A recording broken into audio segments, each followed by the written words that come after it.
A Guerra de Marineford foi a maior que já existiu em toda a era dos piratas, pelo menos até o momento da gravação desse vídeo.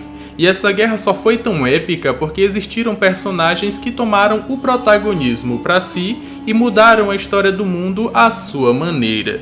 São desses personagens que nós vamos comentar nesse vídeo aqui e da maioria dos seus feitos em toda a guerra. E se você ficou curioso, segue comigo e acompanhe esse vídeo até o final.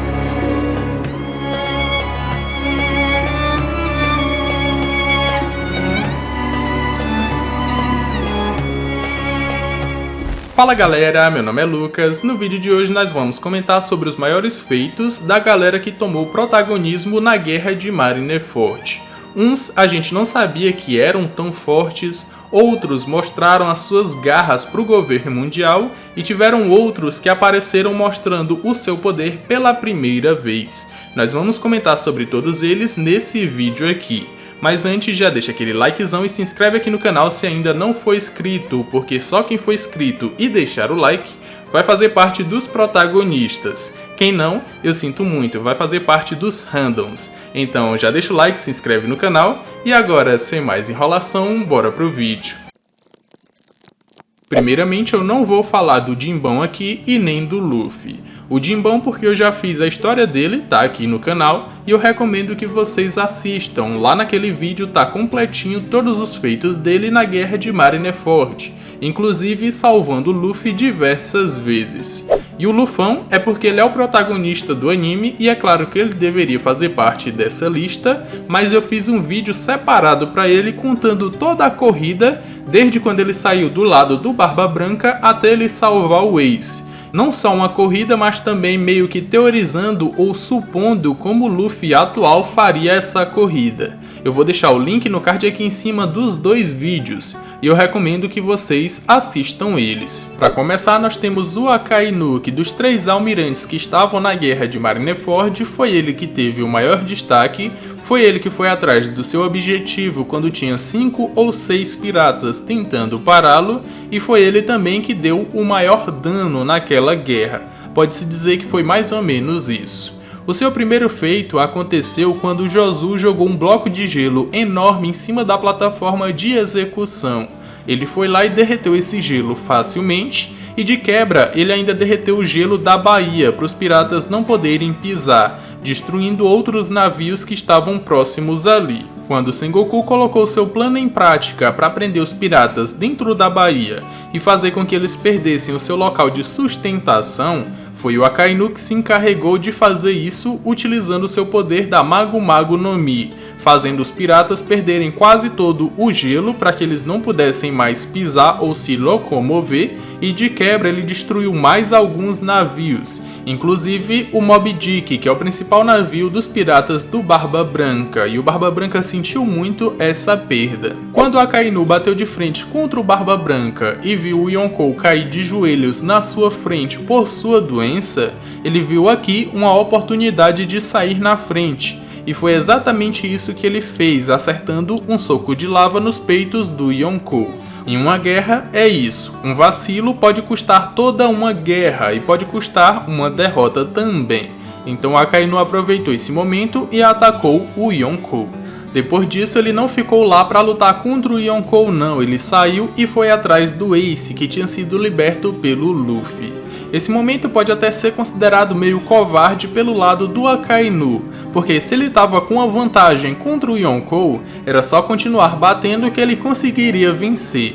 E eu fiz até um vídeo falando sobre os momentos em que o Akainu arregou na Guerra de Marineford. Eu fiz em um canal secundário e eu vou deixar o vídeo no card aqui em cima para vocês. Eu recomendo que vocês assistam e se inscrevam lá, que futuramente vai ter outros vídeos zoeiras sobre One Piece. Agora voltando para a batalha dele contra o Ace, o Akainu meio que conseguiu se sobressair em um primeiro momento na batalha entre eles dois e conseguiu vencer. Quando ele foi dar um socão de lava no Luffy, o Ace se pôs em sua frente e acabou levando um ocão.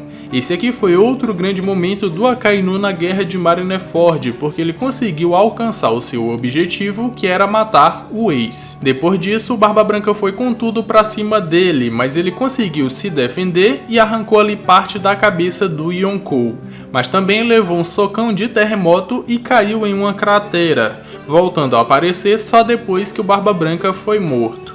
Com isso, ele continuou perseguindo o Luffy e o Jinbe, um Luffy que não estava mais em condição de lutar e só estava sendo protegido pelo Jinbe, mas o Akainu acabou sendo contido pelos piratas para que ele não pudesse matar o Luffy.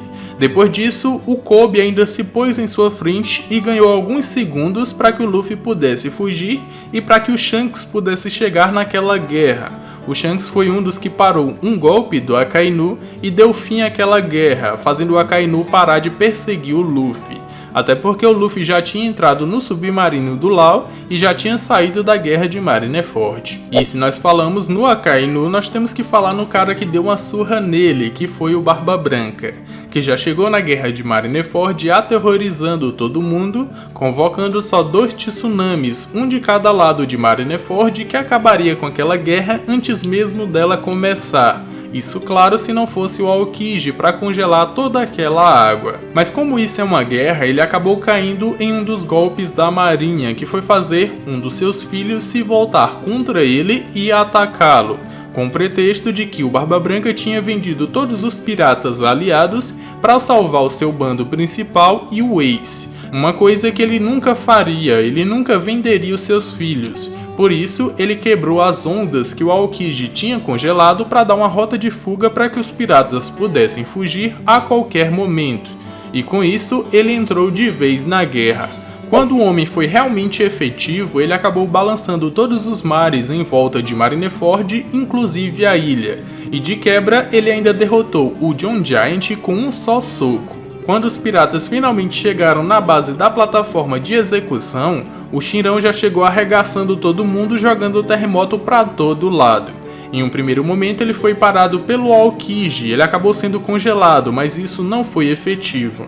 E depois pelo Akainu com a sua lava, mas que também não foi efetivo. Depois disso sua doença acabou atacando e ele caiu de joelhos em frente ao Akainu, que não perdeu a chance e acabou acertando um socão de lava no Yonkou, que queimou ali todos os seus órgãos internos. Depois disso, ele ainda foi atacado por inúmeros piratas que enfincaram a sua espada no peito do Yonkou, e depois ele também foi atingido por inúmeros tiros de canhão. Mesmo assim, mesmo estando velho e doente, ele continuou lutando na guerra de Marineford e deu apoio para que o Luffy conseguisse chegar na plataforma de execução. Depois que o Ace morreu, ele ficou muito pistola e foi com tudo pra cima do Almirante, acertando 2 golpes muito efetivos nele. Um socão de terremoto que afundou a cara do Almirante no chão e depois um socão de terremoto nas costelas dele, que jogou o Akainu dentro de uma cratera e ele só voltou a aparecer depois que o Barba Branca foi morto. Antes de ser morto, ele quase matou o Tite também, mas acabou sendo finalizado e morto pelo bando dos piratas do Barba Negra, e acabou morrendo em pé em uma cena muito impactante. Mas não antes de dizer suas últimas palavras, de dizer que o One Piece realmente existe, que o One Piece é real. O Barba Branca morreu com metade da sua face arrancada, depois de ter recebido 267 ataques de espada, 152 tiros de balas comuns e 46 tiros de balas de canhão. Tudo isso já velho e doente. O homem tancou tudo isso porque ele é realmente um trator. O Mito Bug também teve um papel muito importante na Guerra de Marineford, ele foi um dos protagonistas. Primeiramente que o Barba Branca teve que pedir a ajuda dele para lutar contra a marinha, porque ele não conseguiria sozinho. Depois disso ele acabou salvando o Luffy do Mihawk e acabou lutando contra o Shichibukai, que não foi efetivo em nenhum momento contra ele, pelo menos não com a sua espada.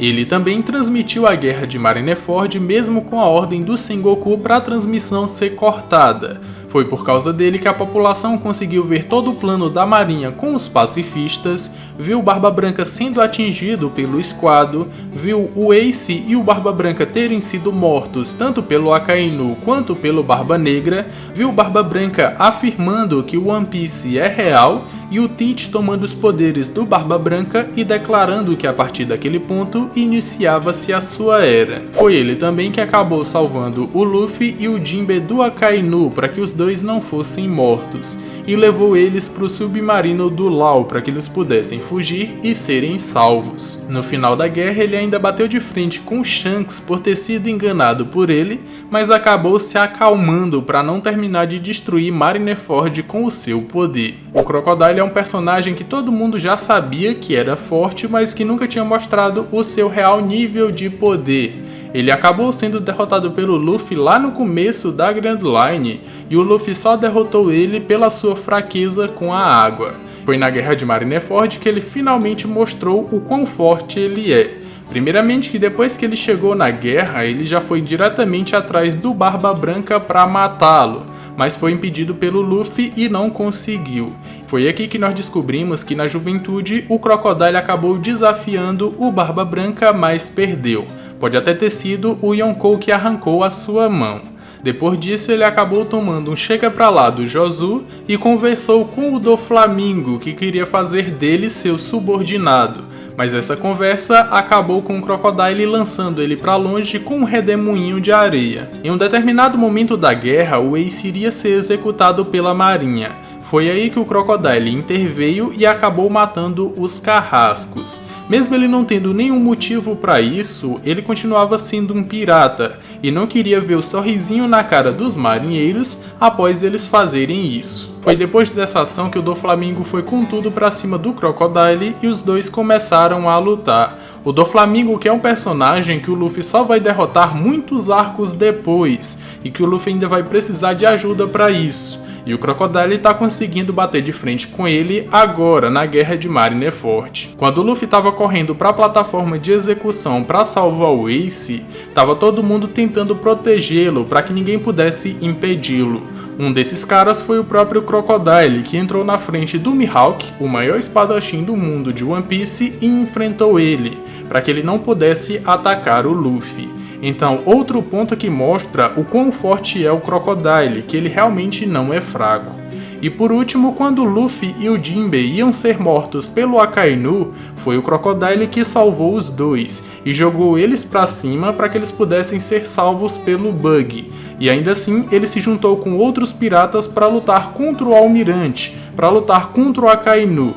Então, durante toda a Guerra de Marineford, a gente descobriu o passado do Crocodile, que ele já tentou lutar contra o Barba Branca, mas perdeu. Agora a gente viu que ele bateu de frente contra o Doflamingo, que ele bateu de frente ali contra o Akainu, que ele bateu de frente contra o Mihawk. Então, ele foi um dos protagonistas dessa guerra sim, mostrando ali muito do seu poder. E olha que a maioria das batalhas ele não lutou a sério, ele não levou a sério. Ele meio que queria impedir o cara de fazer alguma coisa, ia lá e impedia. E depois ele já estava em outro lugar lutando com outra pessoa. Por último, mas não menos importante, nós temos o Marquinhos, que é o comandante da primeira divisão dos piratas do Barba Branca, e que comeu uma Akuma no Mi bem apelona. Ele comeu a Toritori no Mi modelo Fênix, uma Akuma no Mi mítica, que é até mais rara que as Logias. E sua primeira ação na Guerra de Marineford foi defender e tancar um golpe do Kizaru direcionado ao Barba Branca. Um ataque que ele realmente tancou, que ele realmente sentiu, só que com a sua habilidade bem apelona de se regenerar, ele acabou se regenerando completamente e até mostrou sua forma completa, indo diretamente até o Kizaru para jogá-lo longe com um chute. Quando o Aokiji foi com tudo para cima do Luffy, foi o Marco que salvou ele. Ele deu um bicudão no Almirante e jogou ele para longe também. Em um determinado momento da guerra, ele até tentou salvar o Ace sozinho, mas foi impedido pelo Garp. Ele levou um socão e foi jogado longe. Quando o Barba Branca caiu de joelhos com a sua doença, ou pela sua doença, foi esse único momento de distração do Marco que fez com que ele perdesse a sua concentração. Depois disso, ele acabou sendo acertado pelo Kizaru e foi preso por uma algema de Kairoseki, impedindo que ele pudesse se regenerar e voltar para a batalha. Quando Ace foi atingido fatalmente pelo Akainu, o Marco foi com tudo para cima dele e até utilizou o Haki do armamento para acertá-lo. Só que o Akainu também estava utilizando o Haki e por isso ele não tomou dano nenhum. Eu fiz até um vídeo falando sobre todos os momentos que tiveram Haki na guerra de Marineford. Se você ainda não assistiu, eu vou deixar o link no card aqui em cima para vocês. Mesmo que o Marco não tenha dado dano nenhum no Akainu, ele ainda continuou impedindo o Almirante de perseguir o Luffy, mesmo que para isso ele tivesse que utilizar o seu próprio corpo, porque ele sabia que poderia se regenerar, e assim ele fez. Ele até se juntou com o Crocodile para tentar impedir o Almirante, e eles acabaram conseguindo por um curto período de tempo. Pra mim, tirando Luffy, Ace e Barba Branca, foi o Marco que teve o maior destaque na guerra de Marineford. E só não foi maior porque ele não utilizou todo o seu poder. O Oda não queria que ele fizesse isso. E ele também não teve um inimigo fixo para que ele pudesse derrotar. A maioria das vezes que ele apareceu foi salvando alguém, foi metendo um bicudão em alguém, e essas pessoas não eram nada fracas, eram principalmente os almirantes. E ele fez isso muito facilmente. Não tô dizendo que ele conseguiria vencer, mas que ele conseguiria bater de frente. Bom galera, esse foi o vídeo, espero que tenham gostado e agora é com vocês. Quem dessa lista aqui você acha que teve mais destaque durante a guerra? E quem teve menos? Quem você esperava que fosse fazer parte dessa lista, mas não apareceu porque não teve o devido destaque durante a guerra? Comenta aqui embaixo que eu quero saber e posso até trazer um vídeo sobre isso, porque eu acredito que tem muitos personagens que a galera esperou muito deles, mas eles não conseguiram atingir. Então comenta aqui embaixo que eu posso trazer um vídeo futuramente sobre isso. Aproveita também para já deixar aquele likezão e se inscrever aqui no canal se ainda não for inscrito. Não esqueça que quem não deixar o like e quem não se inscrever é um random. Então deixa esse grupo, já deixa o like, se inscreve no canal. Eu tô deixando aí na tela final 2 vídeos que eu acredito que vocês vão gostar. Eu me despeço por aqui, um abraço e valeu!